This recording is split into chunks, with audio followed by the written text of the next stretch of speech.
Hey, good morning. Good morning. And thank you for joining us this Wednesday morning for a webinar about strategies for selling software and development services and IT services. So yeah, we see quite a lot of people has joined, and we still expect others to connect. Let's give another minute for them.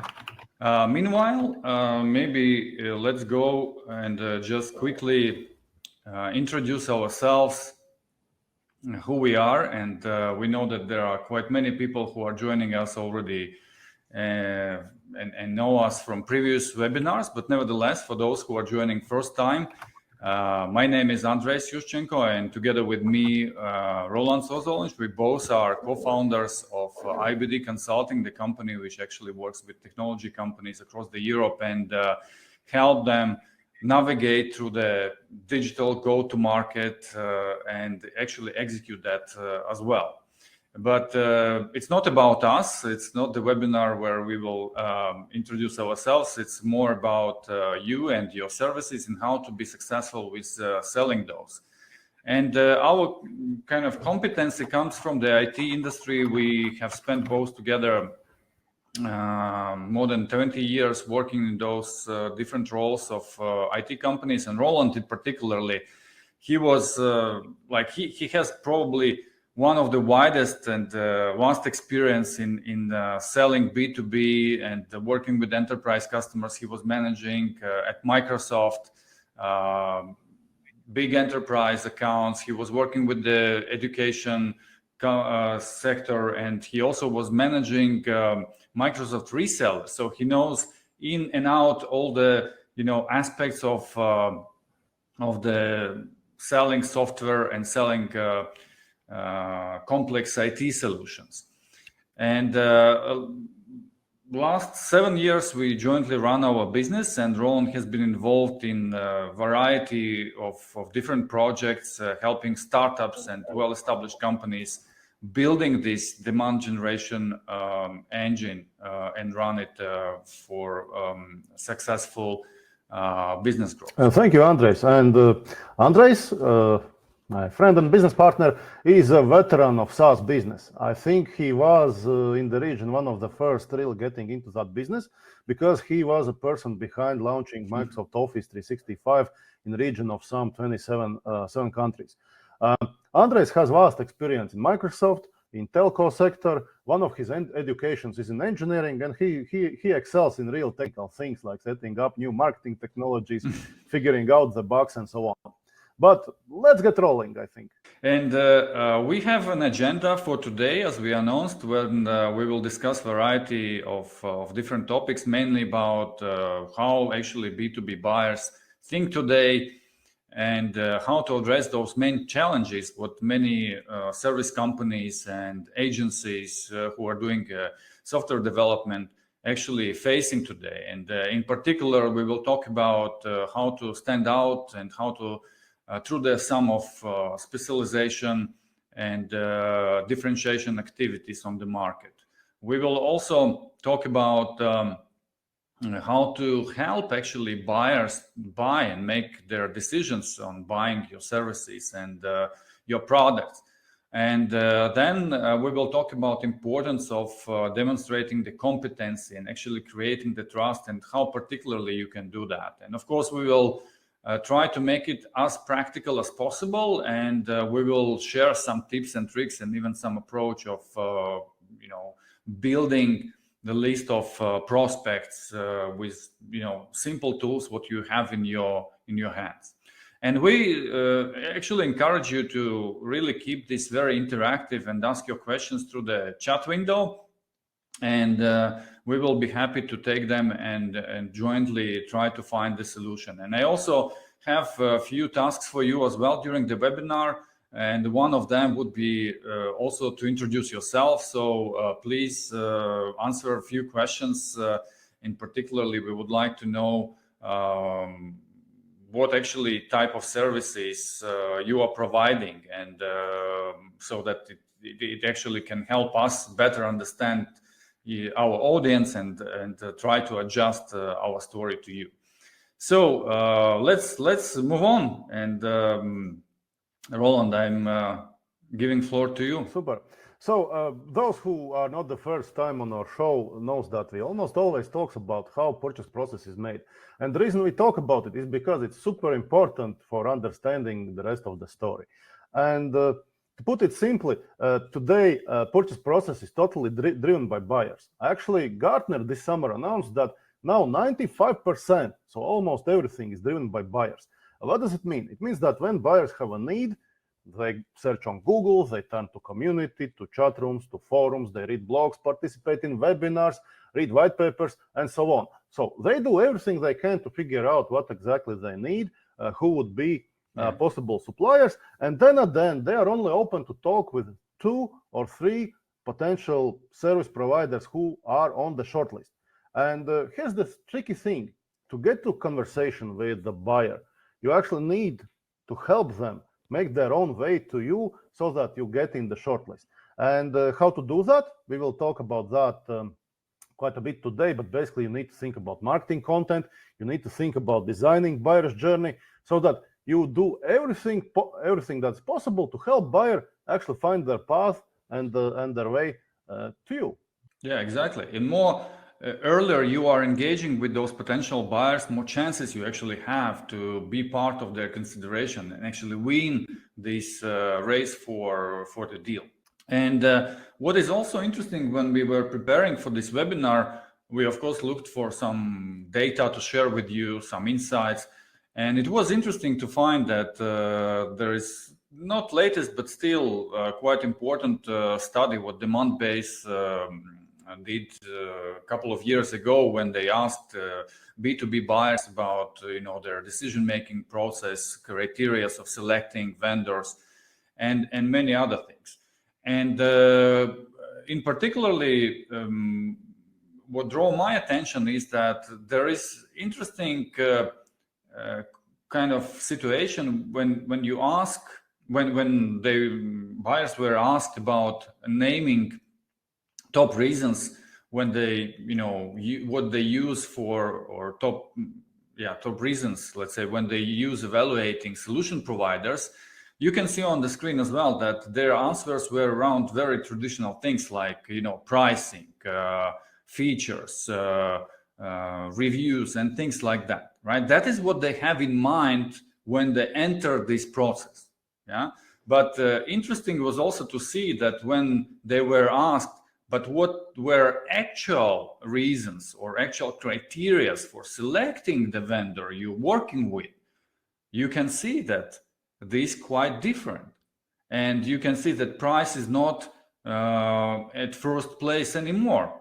And much more important, actually, things related to trust, to the competency, to capabilities to execute and actually contribute to the objectives of the customer, right? With the competency, with innovation, and things like that. And this may seem... And I think this is quite eye-opening, and that is alone can help you actually become more successful in your conversations, in your activities with the customers. And this may seem like a strange thing, why there's such difference. But actually, if you look at, in general, at human behavior, then it's very often that the way humans act differs from what they say they will actually do. And that's the case here as well. And actually, if you are selling services, and most of you have talked with customers, and probably they have said that pricing is so important for them. But don't take it to the face value, because actually research shows that despite they say that pricing is so important, when they actually have finished procurement, right, they have chose the winning supplier for completely different reasons. So let's look at what are these reasons why people are behaving so differently, right?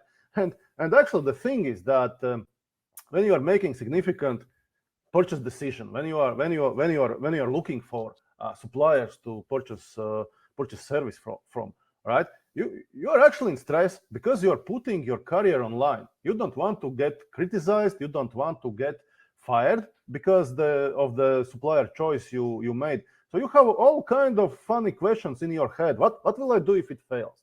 What if I get fired? How can I know I can trust these guys, over there from, Turkey or from Latvia or from, I don't know, Sweden? I have never met them, right? But the thing is that people are not spending their own money, but they are taking personal risks, right? So they are happy to pay more, but they really want to reduce their risks, and they also want to reduce effort, right? And as a result, they are looking for signals from suppliers that indicate that these guys actually know what they are doing.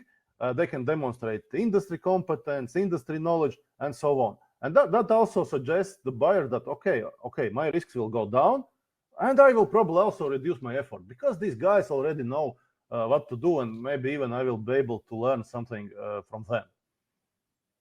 Yeah, and I think as you already, Roland, mentioned about the psychology part, right? How people actually behave versus what they actually think and tell, right? And here again, we need to understand then that there are both rational part of the thinking process when they evaluating vendors per very specific criteria, which are very rational, well defined, and then there are those other parts what Roland just mentioned about their internal motivation.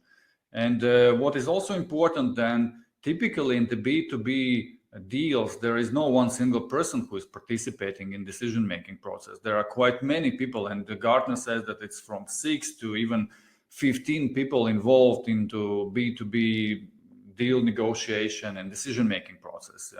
Depends on the size of the company and nature of this company and so on and so forth. And I think we have to really understand well what motivates, what triggers them for decision making, and what actually can help them make a decision moving forward instead of staying on the status quo what they have currently. Yes, and having said that, actually, if we look at how not to sell IT services, it's not to sell something like that. Here's actually email I got from somebody called Andrew who wrote to us, and we IBD, we are a small company, like 7 people. So he's offering remote software development assistant.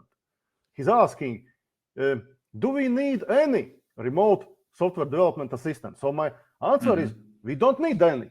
Right? Maybe we need something, but not any, right? And then he lists what they can do: software development, web apps, mobile apps, AI, RPA, CRM, dashboards, etc., etc.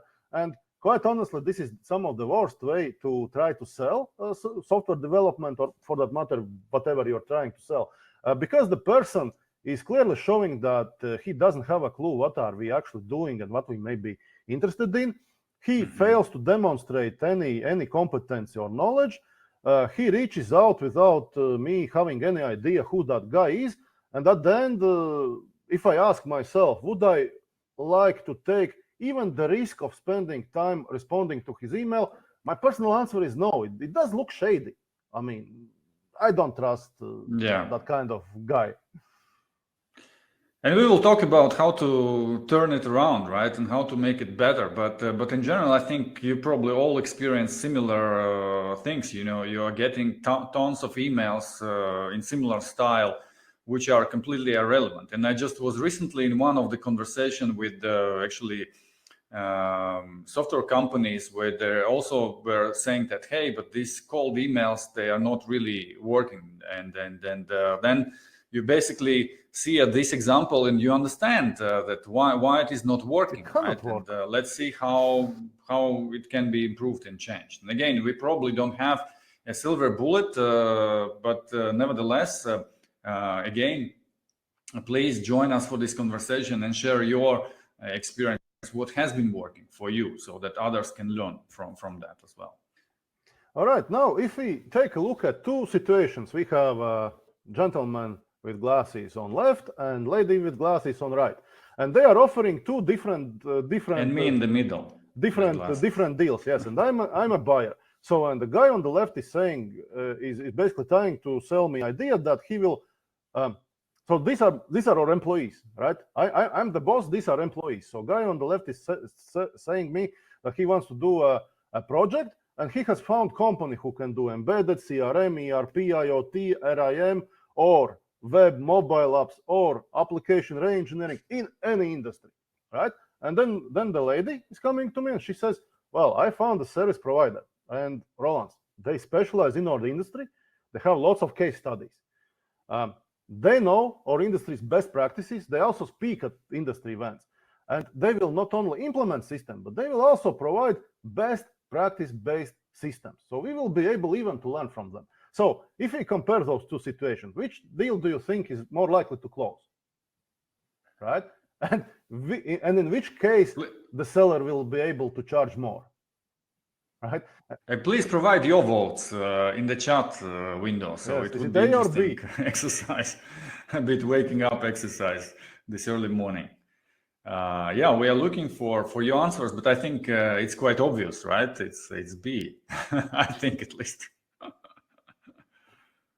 Yeah, here's we see answers are coming. Don't be shy. Please participate and share your answers. But let's move ahead. And I think what is really important is to think of how can you differentiate. And this example was one of these really illustrative examples, which basically explains more or less the approach needs to be taken. But Roland, probably you can explain a bit more in details. Well, look, my take on what does it take to to sell services in international market is real simple, right? After all these years, I think you have to do basically two things. You have to be able to convince your prospective buyers about your competence, about your specialization in certain area. And second thing, which is also super important, is to establish trust. Be seen as as a company that is worth trusting, that is worth investing in a relationship, and so on.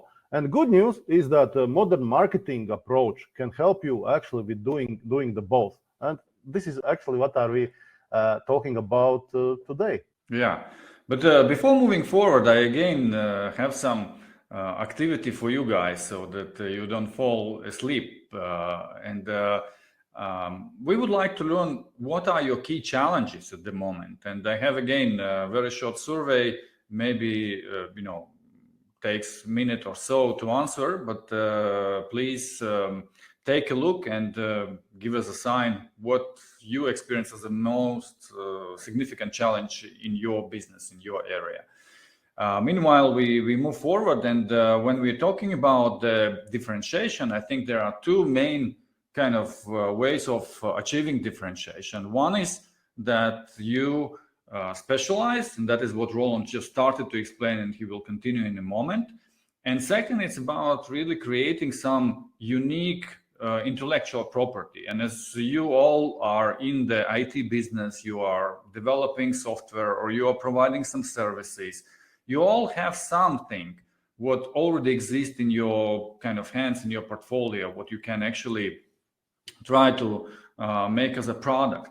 And why it is also important is that for customers, it's easier to buy something which is like packaged, which is very clear in terms of the scope, what it provides, in terms of the value, what it provides, and in terms of the pricing, of course.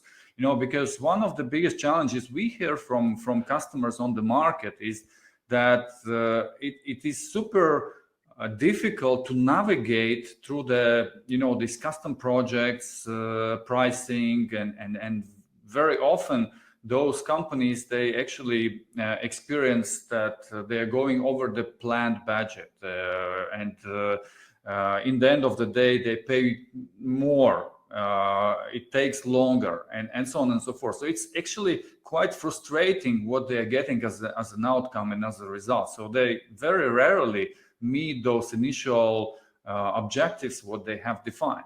So therefore, approaching them with standardized, productivized, even services might help a lot. And how you can achieve that? First of all, you can look at your past projects and just try to identify what have been like really successful done for other customers? Are there any commonalities between those projects? Are there any components or elements what you can take and standardize and offer it as a out-of-the-box product or services? And again, here is not something what you need to build like a long year, multiple year project, building a new kind of offering on services. Try to start with the small steps. Again, we gave you some directions of the thinking process around this. Build some small modules, and you can do it, by offering some templates, or maybe some packaged support services, or maybe just having templates for some certain apps what in this particular industry might be in demand. Maybe you provide like MVP for SaaS companies or startups. Again, for them, it's easy to buy, and so on and so forth. There are tons of ideas what you can actually leverage for that matter. And also purely from communication perspective, it's much easier to get to discussion with customer if you are able to demonstrate pricing. And it doesn't need to be really, fixed product, but let's say if you can provide option A, B, C with what's included and with pricing, that allows for customer just to estimate, okay, is this something I can afford, right? And once they are past that decision, they are much more open to talk with you. And our own experience with featuring product packages is that actually when we get to conversation, it's never about buying the specifically priced package, but having these packages and pricings actually open up conversation. All right, absolutely. Let's talk a bit about specialization then. And specialization, I think, is really a superpower and a super shortcut for basically everyone in technology business, because that allows to position yourself much easier, and that allows to sell much easier, right? And in general, as we discussed earlier, technology buyers always prefer specialists because of number of reasons, but mainly because they think that if they work with specialists who has done the same thing like number of times before and really can demonstrate knowledge, the risk is lower, right? Specialists also have less competition because there by definition cannot be too many specialists. And also, if you think about your buyer, a person you're talking with, the buyer needs to go to boss and actually convince the boss that, okay, here's my choice, and this is why it is better, right? And specialization is really, really good arguments for that person to use. And another super important point is that specialization actually justifies premium pricing.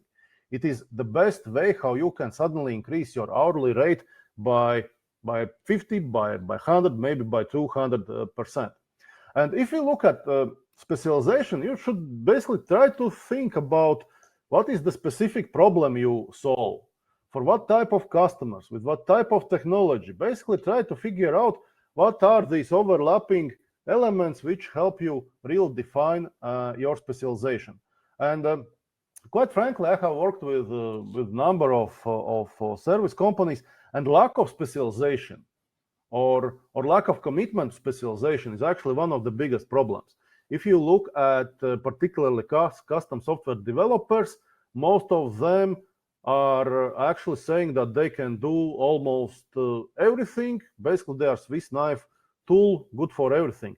And that is actually a big problem which actually holds these companies back from being able to sell more, charge more, and actually grow. Here's a bit of tool to help you figure out your specialization. And look, if you are an IT service company, most likely your service portfolio is broad. So you have multiple competencies. You probably can work in multiple segments. And here I recommend the following approach to choose the segment of specialization. Just try to make a little scorecard, right? And try just to mark how good you are in each segment for number of elements. And I would propose to look at what's your real competency working in a respective segment. I would say that super important is your ability to demonstrate. And by ability to demonstrate, I mean things like case studies, customer referrals, other things which allows you to demonstrate that you are actually competent, right? And it may be that you are competent, but you cannot demonstrate. For example, if you have new employees coming in who have competency, but then you really don't have your company's case studies. Then look at factors like ability to sell. Do you have people, let's say salespeople with strong network in that segment? Do you have an existing audience in that segment? What is the strength of competition, right? Probably you would prefer a market segment where competition is less. How market is growing? Again, probably it's better to go to segment which is growing higher than others. Then also look at profitability, and then you just multiply each segment's rating with importance of respective criteria, and you can very quickly calculate which actually segments of your business have the best potential, right? And then focus just on those, starting with one segment, maybe over time adding other segment if you can also demonstrate your competency and so on and so on. Yeah, and then we are talking about the very important aspect as well, which is about trust, right? And you can see here a mind map what Roland has prepared about this, and I just wanted to add on this that there are several elements of thinking about trust, and one of them is definitely your employees, and the employees probably can help you with building trust the most. And we have seen many cases where this potential is not almost anyhow used, right? And that is exactly where you can actually have some acceleration happening. Think of your engineers, think of your technical specialists, think of your, industry specialists. If they start to really advocate your company in social medias, in other channels, in communities, you can multiply your visibility and your actually engagement with the potential audience, almost in infinite manner.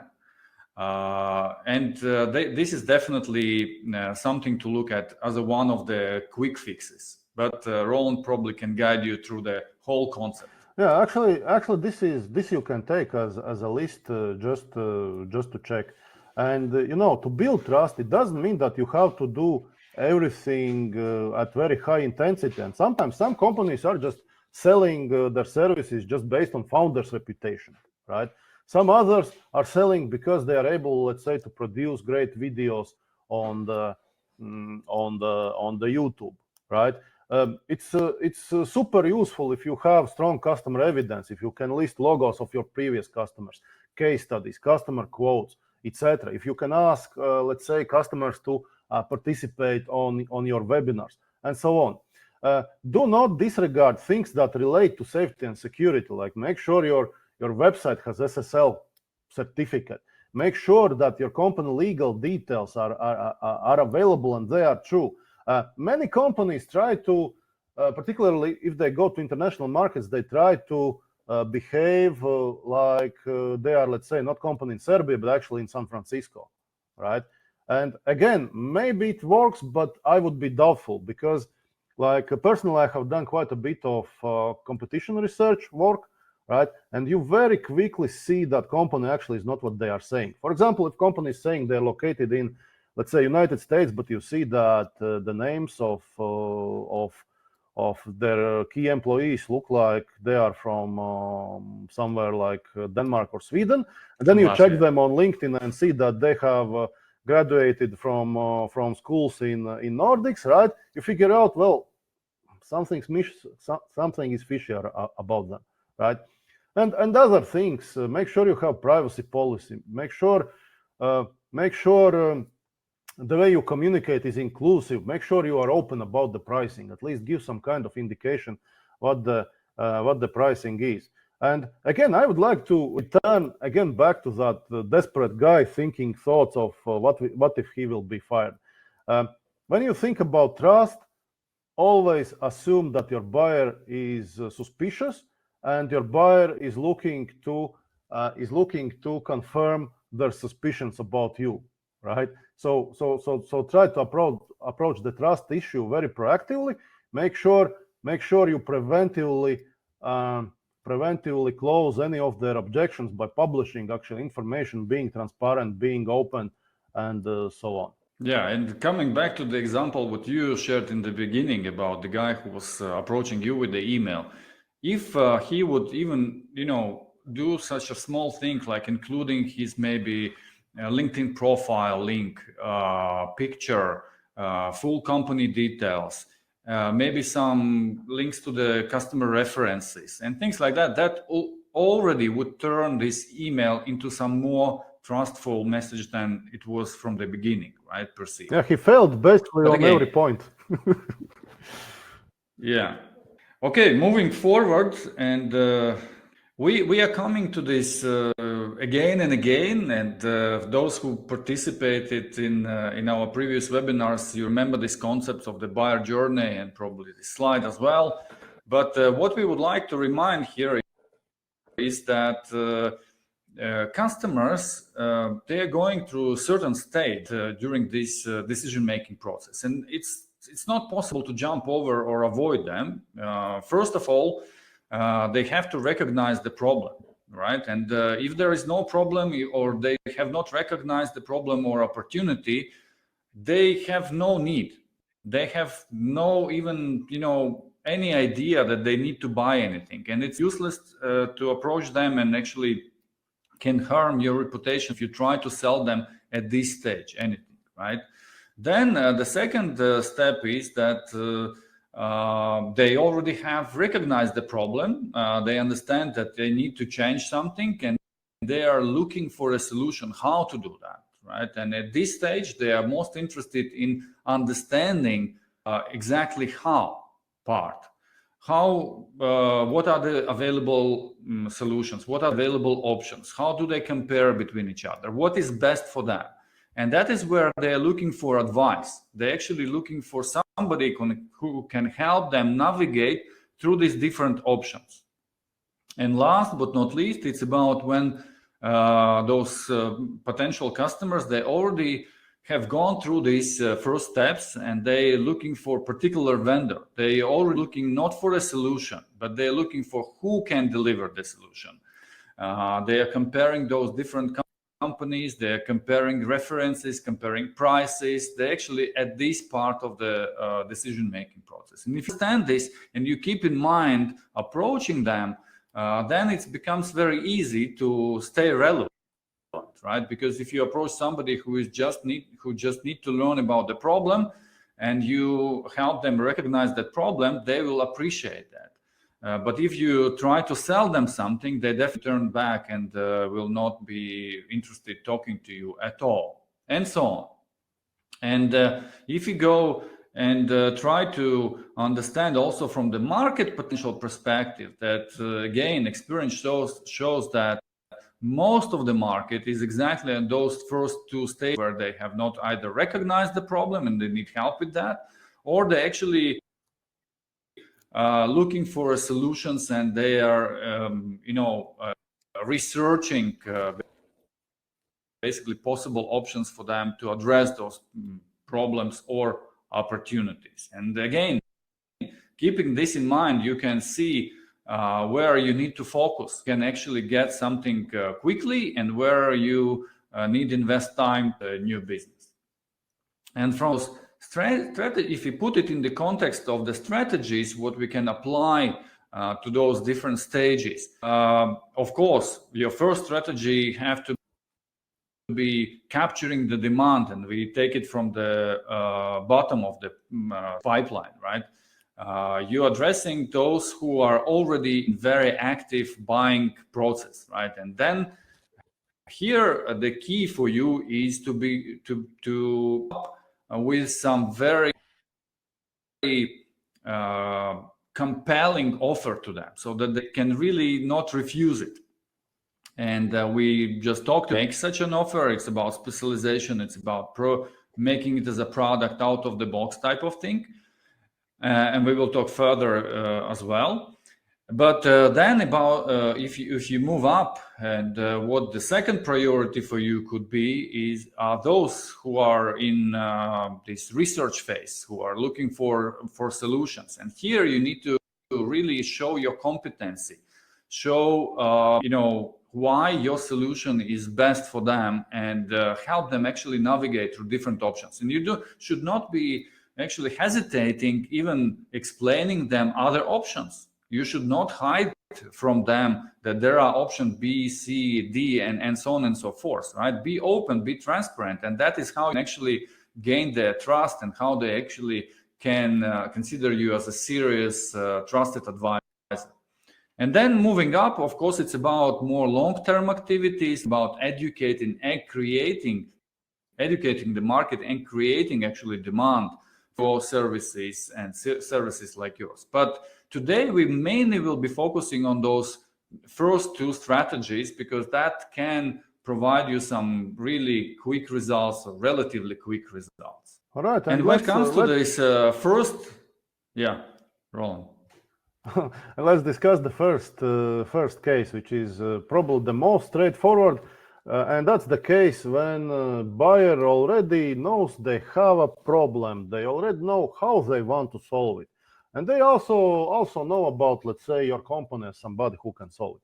But for some reason, they are not moving, right? And in this case, actually, your goal should be to have a conversation. That you could use here is things like email, phone, just calling up, also search engine, also paid ads, etc. Again, that depends on how many possible leads you have in this stage that they are vendor aware, right? Because if they are few, you can go meet them. If there are many, you can use digital marketing and other things, right? And here you need to really well think about compelling offer. What would make them move? What would make them to have another conversation about their needs with you, right? And it may be some demonstration offer, trial, free proof of concept, right? And proof of concept, by the way, is very powerful tool to remove the risks of purchase, because with proof of concept you very often can demonstrate on smaller scale what are you going to do. Offer a free audit. Very often for companies or for businesses to make decisions, they need a business case, they need a justification. So audit can provide that. Free deployment calculation, and sometimes even things like free quote or cost calculation can work. For example, if a person is in doubt, you can offer, okay, but what if we actually do a detailed cost calculation so that you know what it will cost. Also, here can work just banal things like a discount and deadline. So if you make your decisions until 30th of November, we will give you 20% off, for example. Andrejs?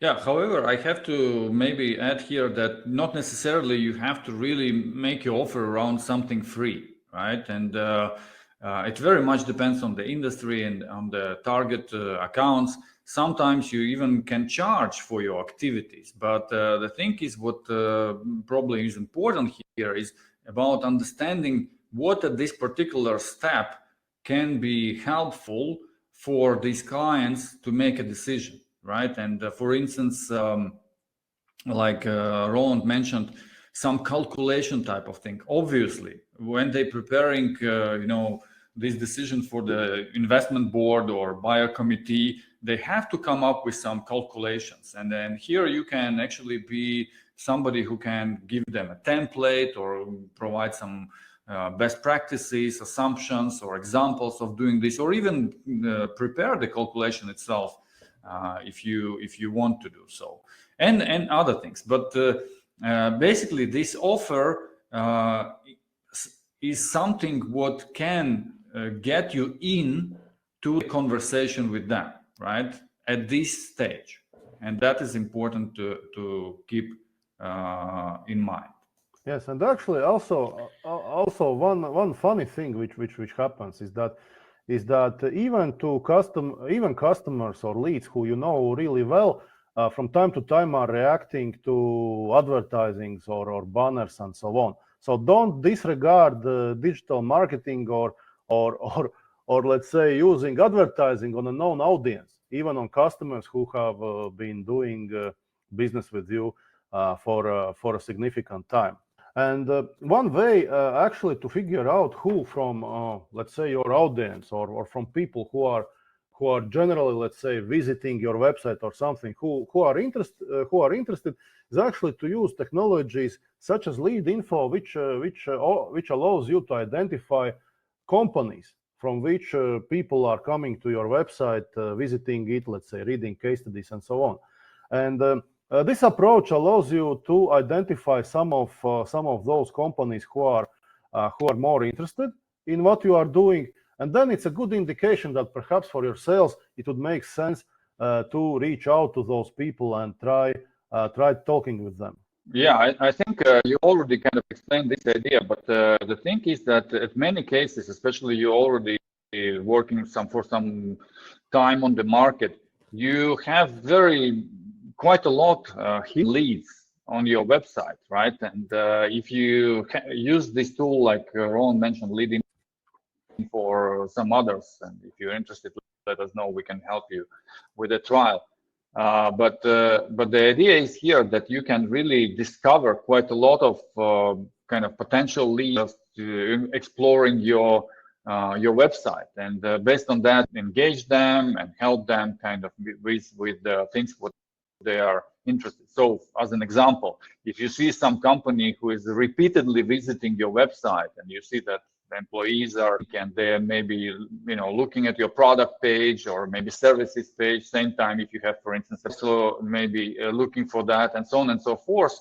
So that altogether can indicate that there is some interest, right? And they have some intent, and then this tool and tools like this, they show you also some potential contacts for this company you can engage, and so on and so forth. So it can be quite handy.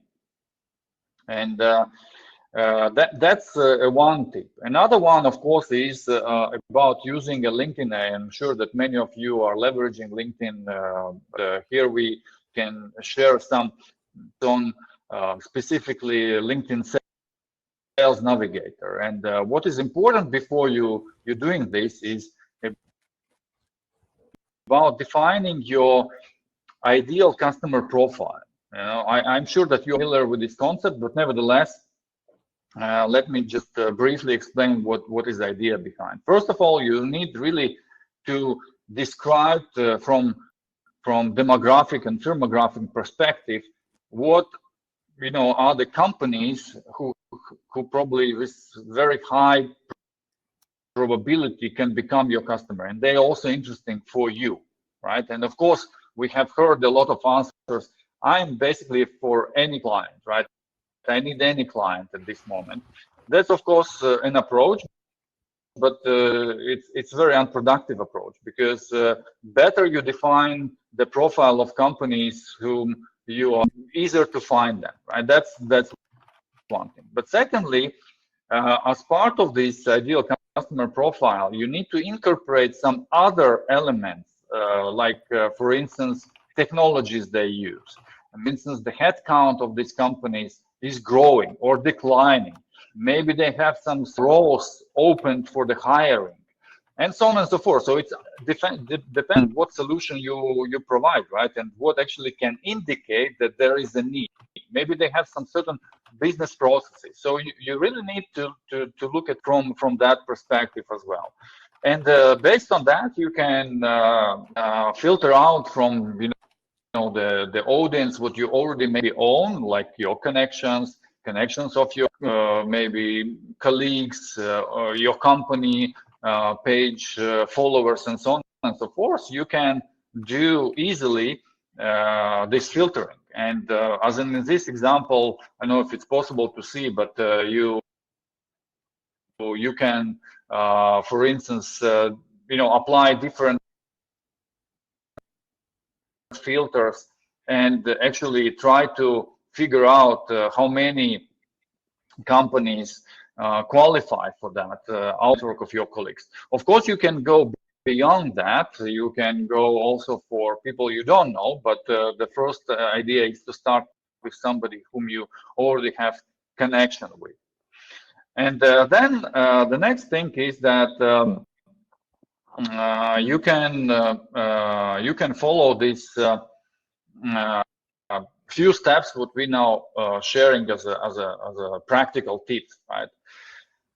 First of all, it's about segments what you want and can target. And I already explained that help you with building those through the firmographic and other criteria. But it's also important that you do some research, that you are not facing the same situation that Roland mentioned in the very beginning of our webinar as an example, where you approach company with your services who actually don't need this type of services. They feel this is completely irrelevant, right? If this guy would at least spend a few on our website and understanding what do we offer, probably he would save his time without sending us this irrelevant email. So, but nevertheless, researching company can help you understand what exactly you can offer them, what type of challenges they experience, or what opportunities they have. As an example, you can definitely out some triggers. Whether company is growing, whether it's hiring, whether, for instance, some changes in the management recently happened, whether they launched maybe a new product, or maybe talking about launching a new product or entering new market, and so on and so forth. So quite a lot of information you can source just from visiting their website and looking at their LinkedIn posts and so on and so forth. So it can be really very helpful for building this knowledge. And then when this is done, you can do some steps to build a connection, to do follow-up, and then to try to convert this conversation into some more sales type of activities, like a meeting or a workshop or anything like that. And of course, it will not happen with every single contact you will have. So therefore, you need also to think and planning activities, because actually, if somebody already in contact with you but not ready to buy today, you still can have a business with them maybe in a few months from now. And so therefore, it's a good idea to keep communicating with them and keep developing this opportunity for the future, right? How you can do that? At the first step, and here I have to be clear about your objective. And again, I have many examples when you receive some invitation for connection, and already in this invitation you have a pitch. Hey, we are selling that and that, and would you like to discuss this type of services? Of course not, because I don't know you. I actually maybe don't have a needed, or why should I, right?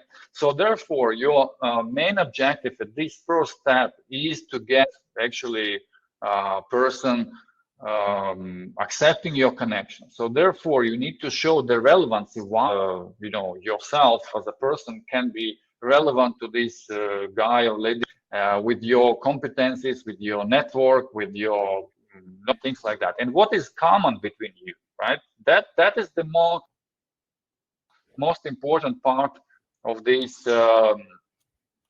particular step. Then, of course, you need to develop, and here all the objective is to really trigger an interest and sell the next step. And this next step can be, some interesting piece of content. For instance, you have some industry research about this particular industry, or maybe some vertical solution research or anything like that, what might be really developing further the need and interest about talking to you as an expert, right? And at this stage, it's a good idea to really, propose something valuable and exclusive, which is not just freely available as a download on your website or anything like that. So that the person feels special. And secondly, don't share it like, immediate attachment. Try to ask if they really want to receive this, right? And why this is important? Because then if they're really interested and they signaling you back that they would like really to receive it, it's definitely a signal for you that you can continue working with this contact and develop it further. And what I would like really to mention is, don't use sales pitch slides as a content for this type of exercise. It doesn't work, really. Try to offer something more relevant and more exclusive at this stage. And then the next one is about really trying to convert. And I'm explaining you now in very simplified and of course linear approach. In reality, it can be and definitely will be more complicated and more multiple step type of activity. But nevertheless, conceptually, I think it should help you at least structure your communication with those potential leads. And at this third step, it's about really getting into this real one conversation with this contact. And therefore, you need to prepare what can really trigger. So at the previous step, you shared something interesting, relevant to potential need of this client. Now you can really offer them something what can be helpful in discovering either new opportunities or maybe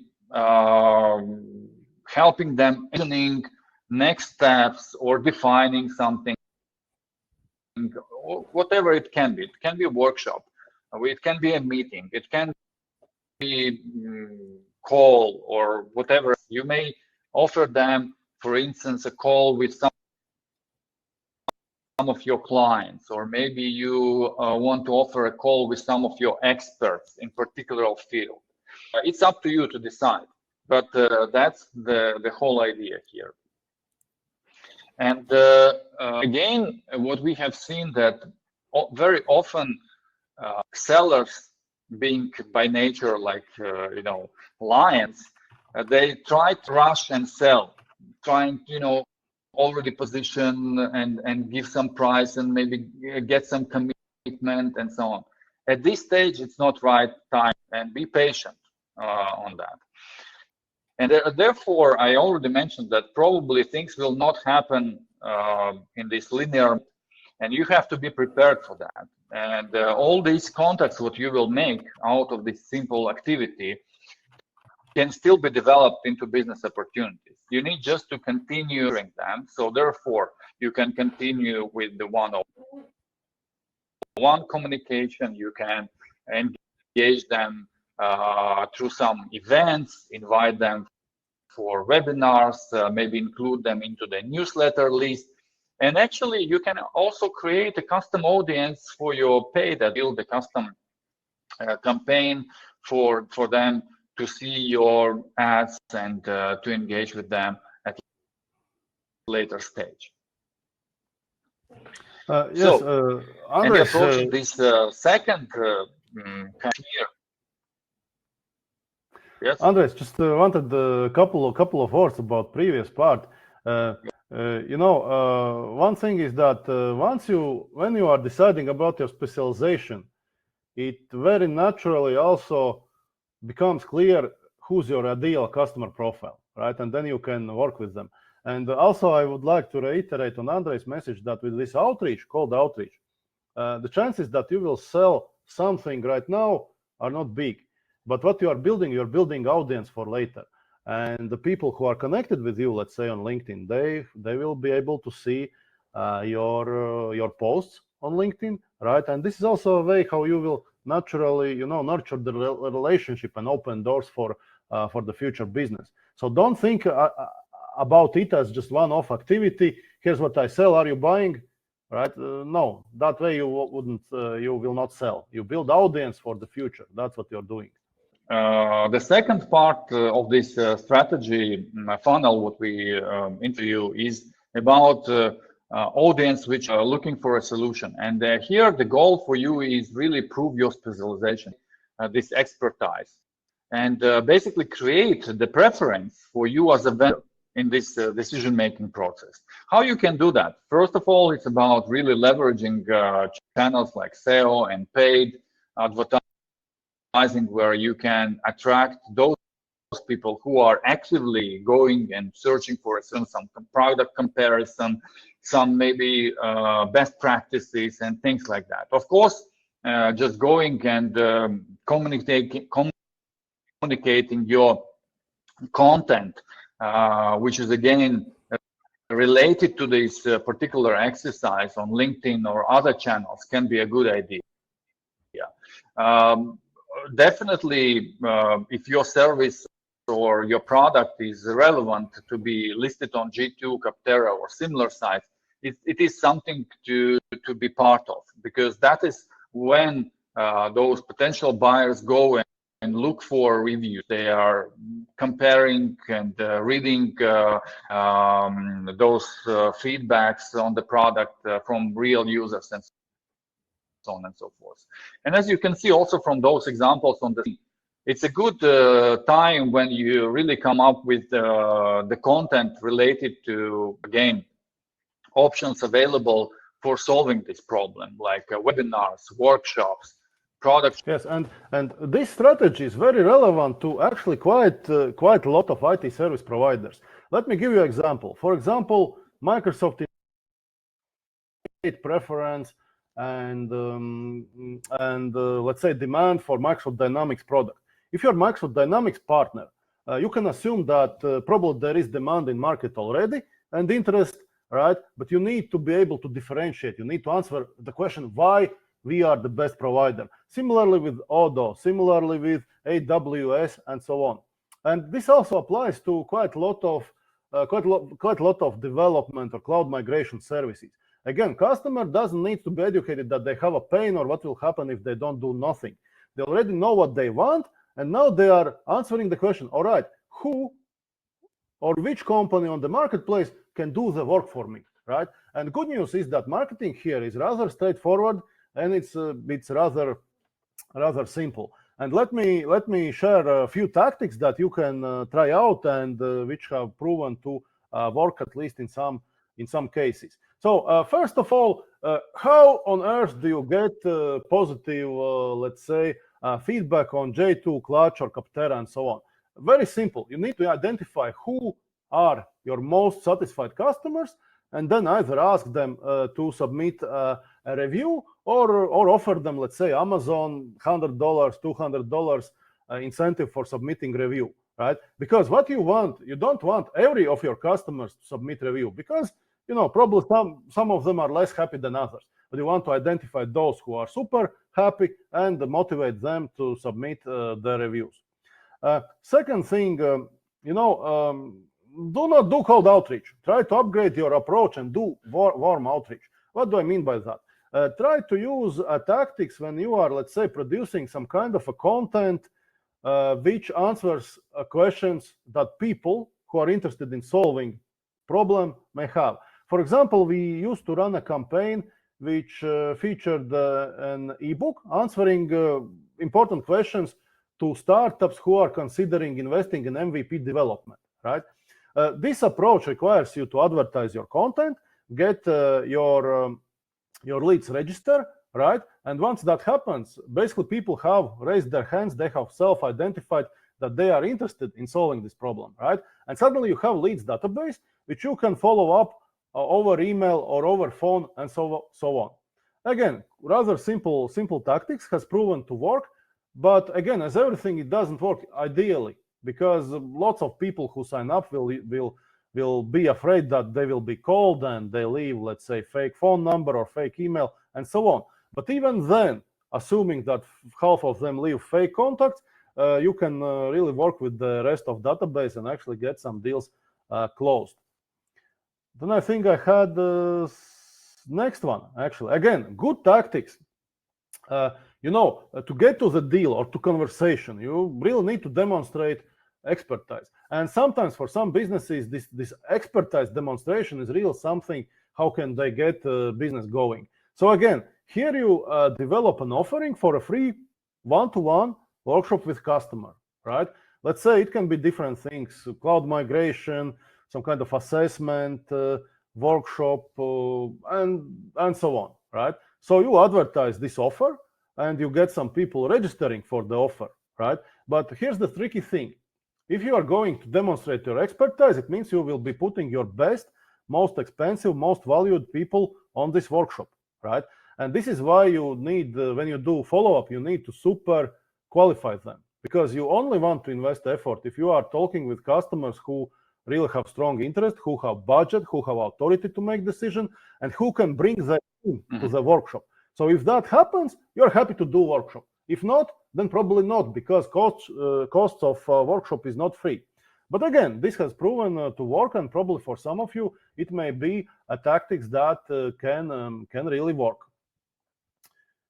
Yeah, these were just very simple kind of, again, steps what you can easily execute without very significant investments. But in reality, of course, what we see that this competition is growing, and also it's harder and harder to get customers for this type of things with just single activity, right? You need to think of it as a systematic approach, which is actually running all the time, always on, and help you generate this type of leads on ongoing basis. And so therefore, again, reminding what we have looked at is that we looked at the kind of first strategy to capture the existing demand on the market by focusing on compelling of communicating to your customer, doing the prospecting, and trying to get them converted into some kind of step what is very close to the decision-making process, right? And gives you opportunity to engage with them at this stage. And second strategy, we talked about what also Roland just explained, a few steps, how you can show your competency and help basically navigate those who are looking for a solution among different options, and position yourself as one of these options and create some preference for your solution and for your company.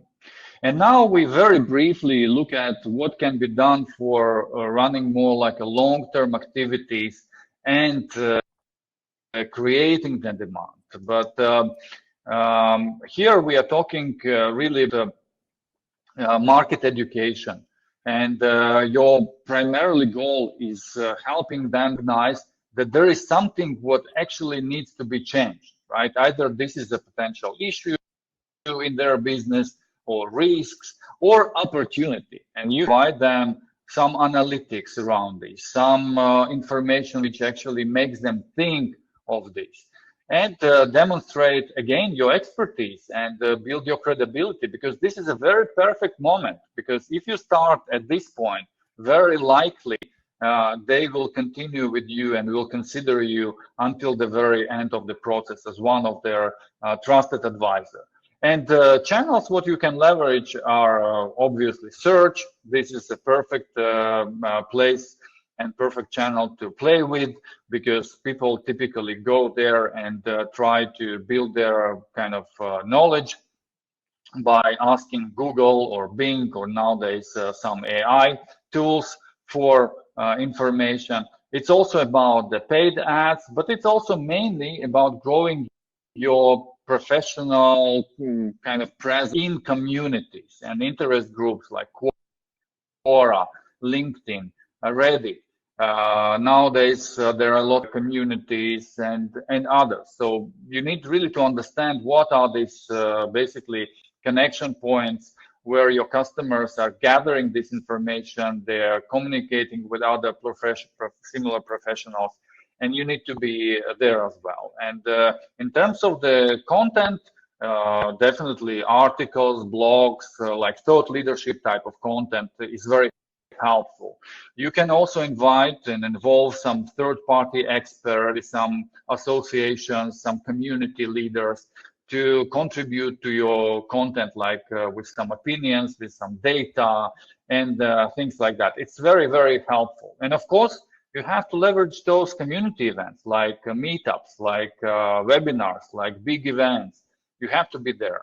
And podcast. Podcast is one of the channels where professionals are gathering information, and you need to identify what are these podcasts, what your target audience is listening to, and try to get there, or maybe run your own podcast, as we are doing for our audience. And that is exactly what we would like to mention to you now, is that we have quite a lot of content explaining exactly these particular strategies in details, available on our website. You can visit our website ibdconsulting.com and go for resources, and there is a video what you can find a lot of recordings already available now, and definitely leverage them for developing your knowledge further. And now you can see on the screen the link what you can open and see our full library with this content, and hopefully you can find it interesting. As we are moving forward, it's also worth mentioning that we had two particularly interesting Fry Talk or our podcast episodes, talking exactly about how actually you can leverage communities for selling your software services. It's with Aldis Erglis. And we also had another episode talking about building the trust with enterprise customers. So both of them are available as part of our podcast, and you can find them on the link what you can see now, or by visiting our website. We have a full set of those episodes available there. Roland, you wanted to mention anything before we move? Well, you generally covered. I really would invite you to check those two episodes of Fry Talks out, because these are senior business leaders from businesses who are selling and successfully and repeatedly selling their service offerings in international markets. So check out what they are saying. You will find out that what they are saying actually quite fits with what we were trying to tell today. So these principles, what we were talking about, stand quite strongly. I feel like very strongly about this slide, the final one. So basically, I think if you ask me what is limitation for growth for IT services companies, very often it's actually the marketing or investment in marketing, right? And the path to growth is quite simple. First of all, you have to choose a specialization, or maybe two specializations, right? Second thing, and it is very easy after you choose specialization, is choose target market. So choose to focus. Do not spread your efforts to any industry with any technology, right? And after that, right, you have to harvest existing demand. Start from that, because there are already quite a lot of customers who know about you, and then use marketing content and put your objective to demonstrate your industry and business knowledge and create demand. And if you're successful with that, you will figure out that actually you can not only sell more of your hours, and selling hours is what service companies often do, but you can also charge more because you are different, you are interesting to talk with, and that happens because of your specialization, and because you are specialized, there are less risks to work with you, and therefore customers will be willing to pay premium. That's how it works, and that's as simple as that. Andrejs? Yeah, it's a good segue to the next step. I think from our side, we recognize those challenges what you guys are experiencing, and we have actually a framework what we are using with companies like maybe your company on Andrejs. And of course, many of you have done it on your own. But nevertheless, if you are interested, we have free slots currently available for the time frame of October. October almost full, but November definitely, for some workshops. It's a 90-minute 101 workshop. Again, it's a workshop when we have 101 conversation. It's not one-to-many. And we, first of all, introduce to you this kind of framework of go-to-market planning. But the main idea is to see where are you currently with your go-to-market execution, and how what are the gaps, particular gaps, what needs to be addressed immediately for, let's say, making it more effective in terms of the demand generation, in terms of the achieving your business results and goals. This is also something which requires some preparation. It's not just us sitting and sharing with you some slides. It's definitely also when you come a bit prepared, we challenge you, we maybe give you some recommendations what you can do, and that will require some follow-up activities as well. But the benefit here is that it really helps you to get a fresh eye on like what is happening and how you can kind of upgrade things and take it to another level. So if you are interested, please use the link which is on your screen currently, or visit our website and sign up from there. But yes, sign up, and we will evaluate, and we will provide you slots available in next few weeks for this type of workshop. And then hopefully it will be also a good practical step to move your business forward. We can address these positioning issues we discussed. We can address product devising and packaging questions, and also about how really to leverage these different strategies for lead generation in short term and long term.